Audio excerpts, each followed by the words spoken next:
France के राष्ट्रपति macro की भी रूस को बड़ी धमकी मिली है। मैक्रो ने रूस को कहा है कि यूक्रेन का मैप दिखाते हुए वो लगातार तैयारी करते हुए दिखे और मैप में खार्किव और रूस के कई इलाके दिखाए गए। रूस के सैन्य ठिकानों को तबाह करना जरूरी है। और खास बात यह भी कि लगातार अब फ्रांस भी इस पूरी जद्दोजहद में है कि अगर रूस आगे बढ़ता है, यूरोप के किसी देश पे आगे बढ़ता है, तो फिर फ्रांस उसको रिटेलिएट करेगा।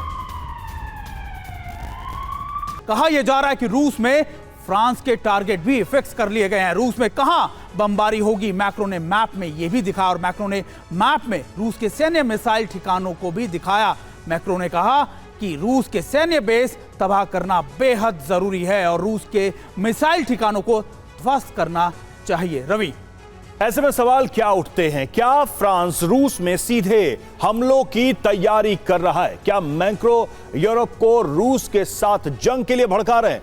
बड़ी बात यह है कि मैक्रो यूरोप में परमाणु कवच बनाने का ऐलान पहले ही कर चुके हैं और पोलैंड बाल्टिक देशों में एटमी वेपन की तैनाती का प्रस्ताव भी लगातार किया जा रहा है। यही वजह है कि ऐसा लग रहा है कि अब यह जंग कहीं अगले, आप कह सकते हैं कि स्टेप पर आगे ना बढ़ जाए। तिवारी सर, देखा जाए तो ऐसा लग रहा था कि शायद डोनाल्ड ट्रंप के आ जाने के बाद यह जंग रुक जाएगी, लेकिन अब ऐसा लगता है ये अलग ही मोड में जाने वाली है। सुमित, जिस तरीके से ये चल रहा है तो लग रहा है कि कुछ और शेप ले सकती है। मैं अस्थाना सर के बात से सहमत हूँ। कह रहे थे कि जैसे ये लोग घबराए हुए हैं। नाटो विदाउट अमेरिका कुछ भी नहीं है, कुछ भी नहीं है। नाटो अमेरिका की वजह से था और नहीं था। अब जितने विश्व युद्ध हुए हैं सब यूरोप में ही शुरू हुए हैं, वर्ल्ड वॉर 1 हो और 2 हो। अब दोनों वॉरों में जब तक अमेरिका इंटरफेयर नहीं किया तब तक ये रिजल्ट नहीं पहुंचा है। तो ये सही तरीके से शांति पैदा करने के लिए ट्रंप ने जो अपने आप को, अमेरिका को हटाने की कोशिश की है और इंटेलिजेंस ब्रीफिंग यूक्रेन को देना बंद कर दिया है। तो ये घबराहट है इनके अंदर, एग्जिस्टेंस की घबराहट यूरोप में। एक साथ इकट्ठा होना चाहते हैं, दिखाते हैं कि हम अमेरिका के बगैर भी पावरफुल हैं, लेकिन एक्चुअली है नहीं। इनके पूरी एयर पावर को आप ऐड कर लो तभी भी बहुत कम है। ये जहाज़ें बनाते हैं, फ्रांस राफेल बनाता है, यूके जैगोर्स बनाता है और टॉर्नेडो बनाता है, लेकिन ये जहाज इनके फोर्स में है ही नहीं कि जो कुछ कर सकें।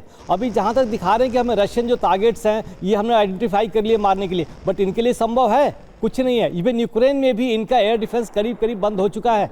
अब यूक्रेन में रशिया जहां चाहेगा अटैक कर लिए। ये जो है ना घबराहट की जो बात है उनके दिमाग से आ रही है कि हम इकट्ठा रहें और यूरोप में फर्दर, नाटो में फर्दर ब्रेकअप ना हो। जैसे जर्मनी है, जर्मनी की इकोनॉमिक स्थिति खराब हो रही है बहुत ज़्यादा, बिकॉज ऑफ उनको गैसेज, नेचुरल रिसोर्सेज और नेचुरल गैसेज बहुत महंगे पड़ रहे हैं। वो भी घबराहट हो रहा है कि हमें रूस से हमें गैस चाहिए। तो नाटो में और और बिखराव ना हो और तोड़ ना हो, इसलिए कोशिश कर रहे हैं कि हम एक साथ हैं